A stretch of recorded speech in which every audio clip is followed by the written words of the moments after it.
The Spin-off Podcast Network. Love news but find keeping up a bit overwhelming? Well, Newsable is the answer. It's your daily fix of everything worth talking about. I'm your host, Imogen Wells, and in about 15 minutes, I'll bring you what you need to know from Aotearoa and around the world and explain why it matters. Newsable tackles the big stuff without taking itself too seriously.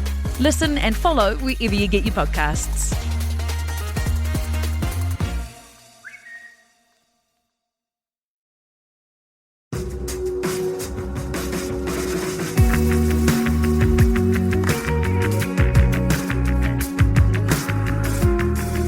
You're listening to Business is Boring, a podcast that reckons it's anything but. Business is Boring is brought to you by Spark Lab, offering inspiration and practical advice to help businesses find their edge. To hear more about Spark Lab, including details about the latest events, workshops, and business tools, visit sparklab.co.nz. And now, here's your host, Simon Pound. You're listening to Business is Boring, a podcast that reckons it's anything but. Business is Boring is made by The Spin-off with help from Callaghan Innovation. Here's your host, Simon Pound. About 2 years ago, the rent went up on a much-loved cookie shop near the Civic in Auckland. Moustache Cookies was facing a 40% rent hike. Owner Deanna Yang, a constant presence at both the store and through her blog, where she shared the ups and downs of entrepreneurship as a woman in her early 20s, as founder, owner, baker, inventor, and social media campaigner, growing the biz and giving back in many ways. So when she put the call out on Pledge Me for a campaign with the community to help ditch the rent and restore a bus, $91,000 came in. It's just one of the ways Deanna has set a goal and smashed it.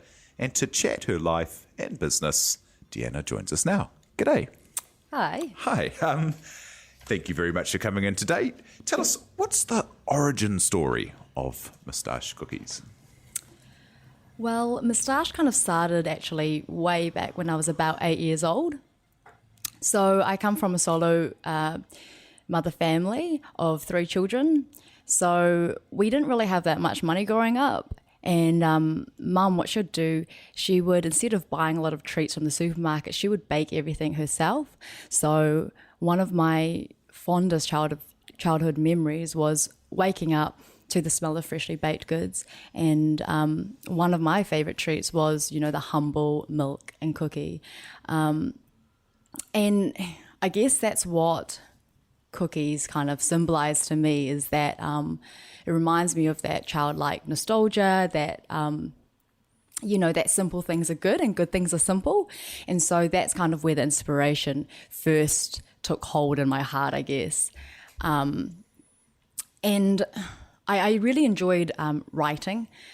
So I actually went to study journalism at university, and I kind of left all the baking at the wayside. But my dad used to always say that I was born to do I was born to do business, because he would always find like coins in my diapers every time he changed them. And I guess like growing up, I would always have my own little businesses. So when I was like about 8 or 9 as well, I started Deanna Craig, which is like Jenny Craig, but for cats, a gym for cats. So I was always kind of starting up little ventures in my own little house. Was there a big kind of overweight cat problem in your neighbourhood? Well, I only had one client, and that was my own cat, and he was called Catsy. And he did lose, he lost a pound through the Deanna Craig program, so it was successful. But yeah, so if it all goes down pear-shaped with Moustache, I might go back into Deanna Craig. But yeah, I think going through university and kind of getting jobs in communications and in journalism, I discovered that kind of it didn't speak to my heart as I hoped it would. And we were moving house at that time, I remember, and I was looking through a lot of my old books and collections, and I found this old bucket list that I'd written when I was 8 years old. And number one, at the very top of that bucket list, it said open a cookie shop. And there were a lot of other things on the list. Number two is actually own a racing car bed. I didn't do that, but I did do number one, which was I decided that I'd open up my own cookie shop. That's so cool that you were inspired by your earlier self to take that jump. What was involved? So you saved up, and did you kind of pull together friends and family, and how did you actually go from that dream to hanging out the sign? Yeah, interestingly enough, all of my family and friends actually thought the idea was really ridiculous. From the name, they thought Moustache was a very stupid name. They all thought the idea was totally barbaric. They thought it was just a ridiculous idea altogether. I mean, just milk and cookies. They thought it's too simple. You need to sell pies. You need to sell sandwiches. And I was very indignant that I didn't, because I thought that's what made it special, was that we did one thing, and we did that one thing well, because there's 1,000 cafes, but there's no other milk and cookie bars. So everything kind of, it was a point where, you have to back yourself until others have no choice and to believe in you too. So I picked, it was my second year at university that I decided that I didn't want to do journalism anymore, and that I wanted to start a cookie shop. So I picked up 3 part-time jobs, and I had a little juice stall at the La Seagull French markets. So basically, I just had no social life. I was a bit of a lone wolf at university. I didn't go out, and I was a bartender at night time. Then on the weekends, I did my juice stall, and I was sold clothes in retail, and then I had university during the day still. So basically, just worked myself and saved up that capital, because I wanted to have enough capital for when I graduated and I could start straight away. And right from the beginning, you were taking other people on the journey with you through your skills as a writer and communicator with the blog and sharing the journey. Did that come about as like a strategy, or was it just like the most natural thing in the world to share your story? Yeah, I guess I don't believe that anything in life, whether it's a mistake or if it's a success or something where you've fallen down or not taken that route, everything that you do in life contributes to the person that you've become, and that includes my choice to take journalism. Obviously, a lot of those skills have played a huge part in how Moustache was created, and the blog and my writing, that's where a lot of people have connected to the brand and connected to me as a person behind the brand. So yeah, I guess that is definitely a strong point and something that I've learned from journalism. Yeah. You hear a lot in business about this idea of, fake it till you make it. But you never faked it. You would tell the stories of the hard and the good and the early starts and the stress and the good times as well. But it really, I think, that connection that you created was because you were so real. What led you to kind of want to present like that? Or is it something that you developed over time? I guess there was that element of, I don't know anything, I don't know how to do this, but I'm going to, as you say, fake it till you make it. But then as I do that, there's a point where I'm not hiding, I guess, the struggles that I've had in doing and taking that leap of faith. So my mentality is, just do, just go, just create, and, figure out along the way and be open with your failures and mistakes. And that's where I've used my blog to be very open about my shortcomings and my successes. And so it's just a very transparent way of connecting to my audience. And after battling, because it's so hard to start a business and get the capital together, and like you say, the banks say no and everyone says no, and then you got it to a stage where it was a thriving little business, and the rent went up. Like the landlords put the rent up. That kind of thing crushes the life out of small businesses in a city. And tell us about how you told that story and turned that into something that was an opportunity for you, where some people would have gone, oh, well, this is just the last. Yeah, I mean, the first couple of years for us were very tumultuous in the sense that I didn't expect Moustache to kind of explode the way it did. I mean, we were like a 3 by 4 meter store, a very tiny store by the Civic. And even for that little store, the rent was already quite expensive because it's city centre. And so I kind of, we installed this whole kitchen. I spent months and months trying to build this kitchen, and all my life savings were put into this kitchen. We had a tiny little KitchenAid that could only make 30 cookies at a time because I thought I would only sell maybe 60 to 90 cookies. And then I've subsequently upgraded that like so many times until we, now in one batch we'll be making like thousands of cookies. So because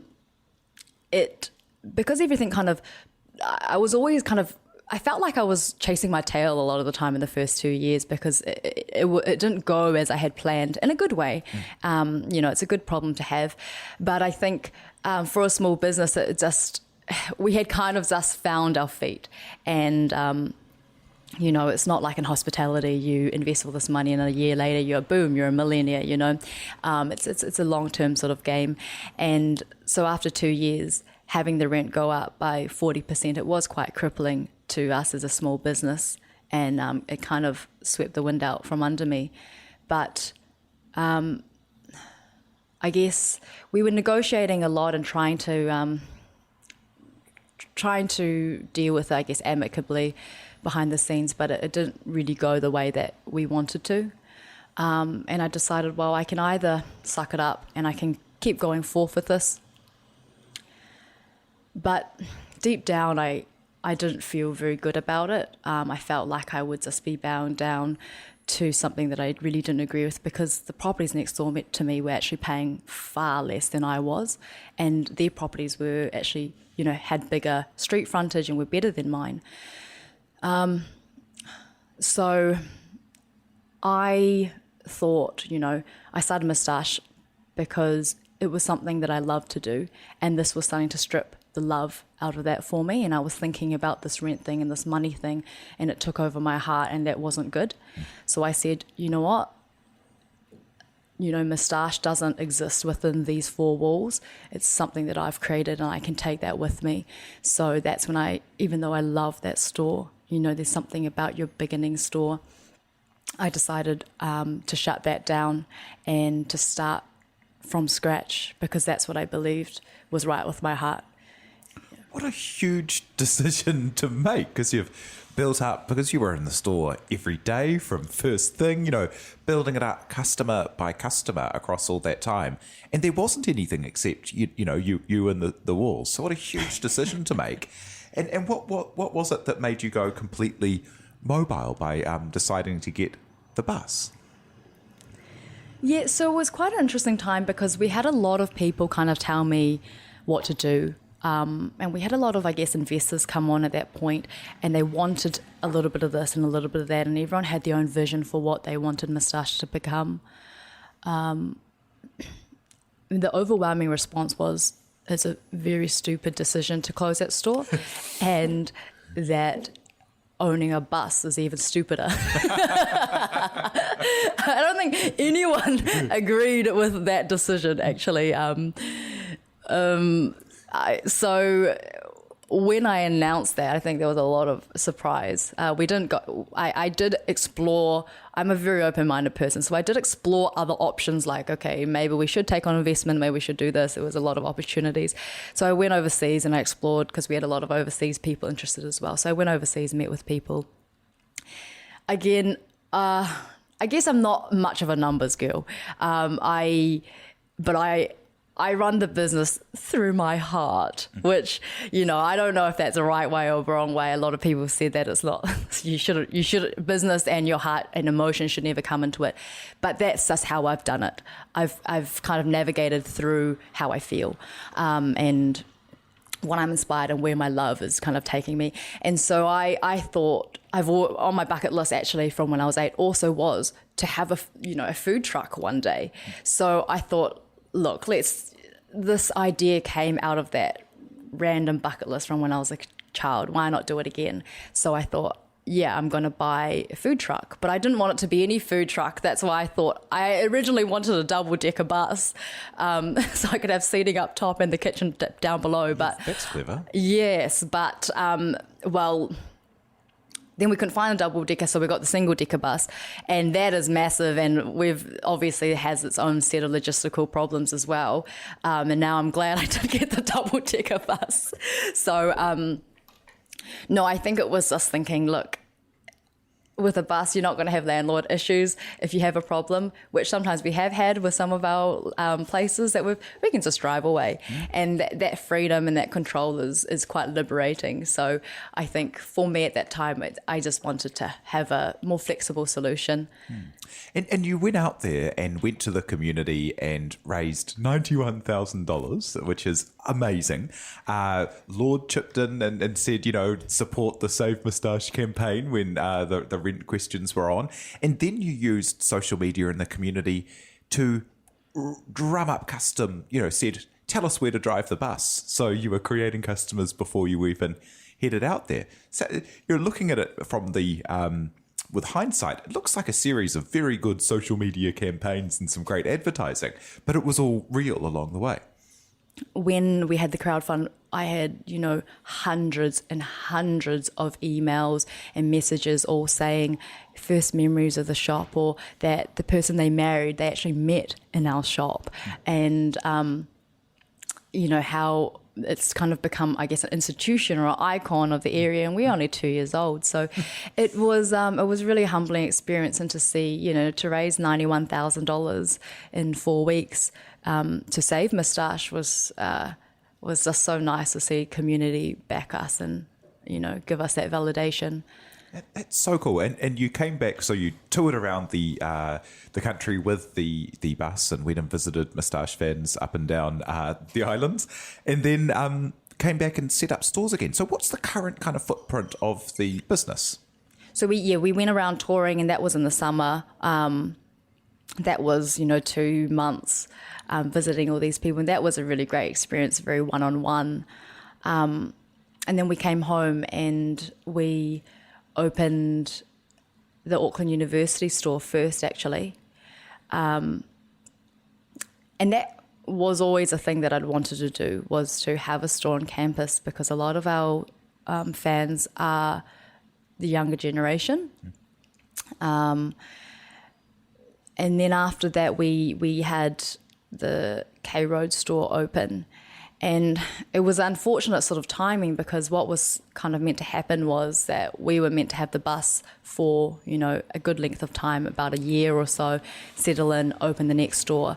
But it just so happened that the lease that we'd signed for K Road, it was meant to be delayed a lot more, but then the building construction was fast, so then it just happened. And then AU approached us about a month before that was meant to be built, and that just happened. And then everything kind of happened at the same time.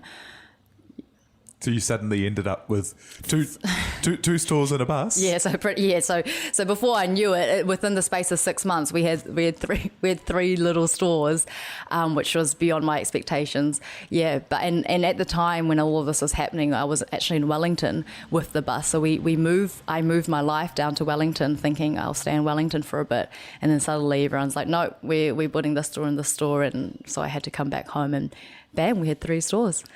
And does that make it, is that the scale you need for it all to make sense? Does that make it easier or harder, or what changes when you end up having a chain like that? Yeah, sometimes I think back and I'm like, oh man, those good old Wellesley Street days when I just had one store and a small set of staff. But there's been so many challenges going from 1 to 3. It's a very different game, and also we never had like an online store before, and now we have an online store, and now 50% of our sales actually come solely from the internet. Wow. So how Moustache operates now, to how it operated 5 years ago is completely different. Online is a game changer. We also just started doing vegan cookies for the last 6 months. We've only been doing that 6 months, and now we sell more vegan cookies than we do of our regular cookies. Really? Yeah. We sell a lot of vegan cookies. So it's just fascinating that, when you go into something, you need to know to fall in love with the process and not so much with the product. Because 5 years ago, I wouldn't have thought, my whole business is actually making vegan cookies. No, not when you started as a milk and cookie bar. Exactly. Yeah. So, back in the day, we used to get a few vegans into our Wellesley Street store, and they'd be like, do you guys do vegan? And I used to kind of, scoff a bit because I'm like, I likened it to, going to a butcher and then being like, do you not sell meat? So I just thought it was such a strange thing to come into a milk bar and ask, but we do it now. And so, you should never say never. And so the business is always developing, and I have no idea where it's going to take me, because 6 months ago I didn't even know that we'd be pumping out hundreds and hundreds and hundreds of vegan cookies every single week. How do you stay open to allow those opportunities to happen? Because I look from the outside and, I've been following your journey for the last few years and just really admired the way that you bring the community in and you co-create things, whether it's the size of a cookie or the cookie dough kind of idea or, a new concept or the vegan cookies. Like, how do you stay open to those opportunities? I think it's just not having the arrogance to believe that what you are doing is always right. There are new ideas out there, different niches out there. I think I would say that I'm somebody that would give everything a go, and I'm happy to be proven wrong. So I was very skeptical about doing vegan products. I thought it kind of went against the grain of what we did, really. But I thought, I'll give it a go. And the more I looked into it, the more it kind of made sense. And yeah, like I said, it's now our biggest seller. We sell vegans deserve treats too. Yes, exactly. I mean, now I've learned so much about veganism, and now I've cut down my meat intake by, drastically now, and I've kind of changing my own ways. So it's just so interesting how the world takes you on a journey. Yeah, so you just got to, I just embrace the journey, and I don't get too stuck as to I'm going to do this and this is how it's going to be. When you started out and you were having difficulty getting loans from banks, would you have known a few years later that you'd be the face of a visa campaign up and down the country? Tell me how that happened. It was quite a shock to see my face just up, and it was like in Britomart and Newmarket and a very high profile spaces.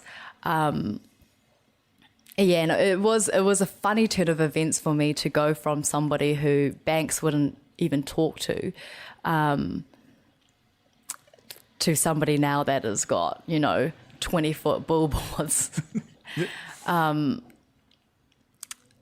I think that's kind of where a lot of it's going now with in terms of people are realizing that the uniqueness of smaller brands and that heart-to-heart sort of thing kind of is more important than, having, I guess, a big corporate story or a big success story. They just want to kind of have more grassroots stuff. So I think a lot of my fans are really, really, really excited when they saw our small little company on the billboards and everybody was writing in. So, yeah, it was an interesting turn of events for me. And as a result of that and that image being shared widely by Visa online, it surfaced some of the kind of nastiness that New Zealand likes to pretend that it doesn't have much of a problem with. Yet if you talk to anyone who isn't a pakeha New Zealander, they'll tell you that problem's out there. And that's that kind of low-level racism that people face. And you wrote a really fascinating blog to talk about your experience of being born in Waitakere Hospital and growing up in New Zealand, but being told the whole time to go home to your own country and treated in unusual ways. Tell us about that. When I had the visa campaign, there was an overwhelming amount of positive feedback, but, there has to be an opposing side to that. There's never unanimous sort of love. So I did receive a little bit of backlash, some comments on it. One of them being person saying, "Oh, Asians on a New Zealand ad, God help us." And there were a couple others that also, echo the similar sort of vein of thought. And it wasn't something that really surprised me. Actually, it's something that I actually came to expect. But most of the time growing up in New Zealand, those sort of comments weren't quite tangible. They're things that are yelled to me on the street or, expressed in a business meeting perhaps. Or so this was the first time that I had something that was written down and tangible, and so that's why I kind of thought I should write my honest thoughts, and I kind of wrote that blog post about it. But yeah, it's quite interesting because after I wrote that blog post, there was a lady who rang me up. She had somehow found out my phone number, my private number, and she rang me and she was screaming at me on the phone and saying, like, everything that I said, because the story got picked up in the New Zealand Herald, it got picked up in Stuff, it got picked up on even The Project, so it kind of went a bit viral, which is crazy. And the lady was screaming and she was saying, like, I shouldn't be saying these sort of stories because it's not true, because, I had mentioned how in Gisborne I'd been stopped in the supermarket before and people were kind of questioning, like, about my ethnicity and things like that. And she said, our mayor in Gisborne is Asian, and did you know that he's Asian? And, there's no way that happened to you, and there's no way that could have happened to you. There's no way people are saying this stuff, like, you must be making it up. You shouldn't go to the paper. You shouldn't have said all these things. And I did listen to her, and my overwhelming thought in my head was,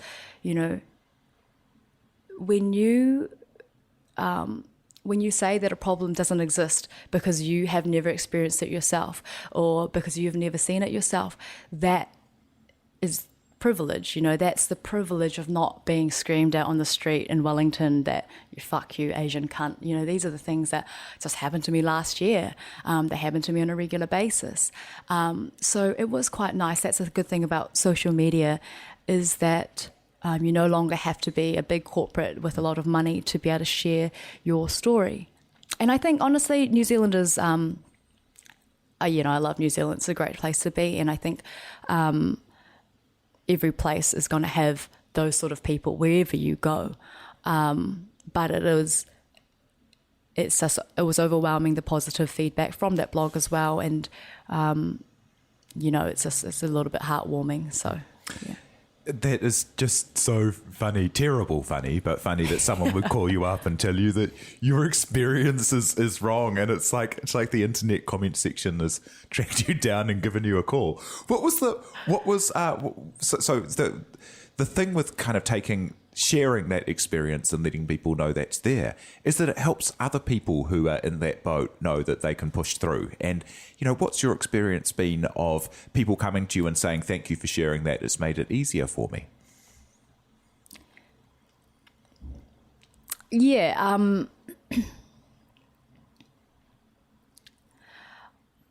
I guess for me, that is the reason why I started that blog in the first place, was because it was merely a platform to tell my story.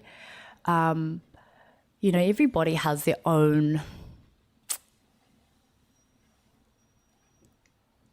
I guess, issues or problems or setbacks or barriers. Mine just happens to be that I'm female, I am Asian, and I'm young.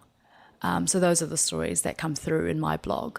And it's amazing how many people will write in and say that, it's through that story that they've been inspired to start their own thing and to push through, and that they're not alone. And I think that's the thing with social media and the internet these days, is that, it's meant to make you feel more connected, but a lot of the time it makes people feel more alone because they're putting up this image that it isn't quite real. And I think I just want to encourage people to be more transparent and real, because when you open up your insecurities and when when you reveal what's really going on, that's when people actually come out and they want to help, or they want to share, or they want to be with you. And that's really empowering in itself. Yeah, and in terms of the blog and the way you tell it, I mean, I think there's that lovely line that you can't be it until you see it. And so people can see you doing it well. And I think one of the things that's probably been the success is not just been the fact that you're telling, making it sound like it's all hard times and like horror. Like, it's a very funny blog, and, it's laugh out loud funny, and a really great kind of personality comes through. And I think that kind of positivity as well must be a huge part of the success there. And talking about that, like, what kind of things do you think it takes, like kind of character traits, to be successful and to kind of keep pushing through and build like you have? Yeah, I mean, I think life is all about balance. So, yeah, of course, a lot of my blog sometimes sounds like it's a bit doom and gloom, and, I talk about bad experiences and sad experiences and the worst of times. But in all of that, you have to, what I say to myself is you have to enjoy, not endure.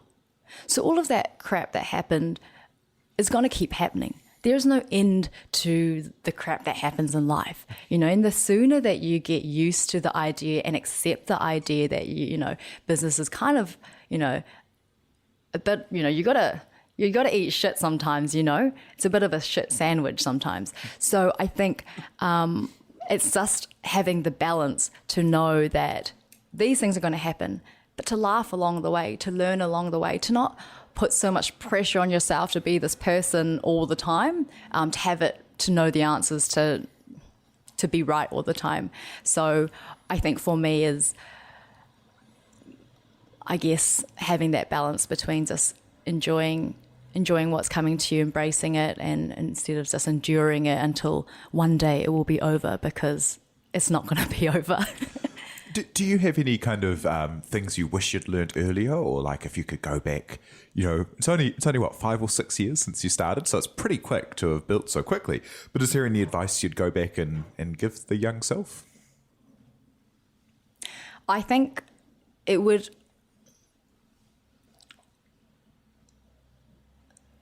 I think because I've always had a lot of anxiety growing up. I guess coming from a solo parent family, I've had a lot of pressure on myself to perform and to be this person for my family, to be this person to do good for others, and therefore that relied on my success. But, I kind of believe that as humans, we have a right to action, but not to the fruit. So the only thing that I have a right to is to keep moving, to keep creating, to keep doing, to be the best person that I can be. But I do not have a right to the fruit of that action. So I need to just, and that helps me kind of take the pressure off myself and to know that, what I am and what I am doing is enough. And the rest will follow. If you're passionate about something, if you're hardworking, and if you love something, I would hope that, that will endure. So I think these days a lot of the resounding theme against that all the young people are saying to me is that, I'm so scared of failure. I'm so scared of what my friends will think about me. And so looking back at myself, it's like, yeah, I felt the same way, but you need to just keep creating regardless of that. That's so magic. Thank you so much for coming and chatting to us today, Deanna Yang, who's the founder and owner of Moustache, which started as a milk and cookie bar and has 3 outposts now across Auckland and the online store. So head along to Moustache Online and see if you can't get yourself some of those vegan cookies sent to you and keep that 50% of online business going. That's so cool. Thanks so much for coming today. No worries. Thanks for having me. Thank you very much to Jose Barbosa for producing today, and thank you very much for listening. You've been listening to Business is Boring, presented by Simon Pound. And brought to you by The Spin-Off and Callaghan Innovation. From the Spin-Off Podcast Network, that was Business is Boring, brought to you by SparkLab. Make sure you're following Business is Boring wherever you get your podcasts. And for more information on SparkLab, visit sparklab.co.nz. Are you making the most of your KiwiSaver investment? Generate is an award-winning KiwiSaver provider with a track record of strong long-term performance. Making a smart decision now could add tens of thousands of dollars by the time you reach retirement. Book a no-obligation chat with a Generate KiwiSaver advisor today at generatekiwisaver.co.nz/get-advice. A copy of the product disclosure statement is available at generatekiwisaver.co.nz. The issuer of the scheme is Generate Investment Management Limited, and of course, past performance does not guarantee future returns. The Spin-off Podcast Network.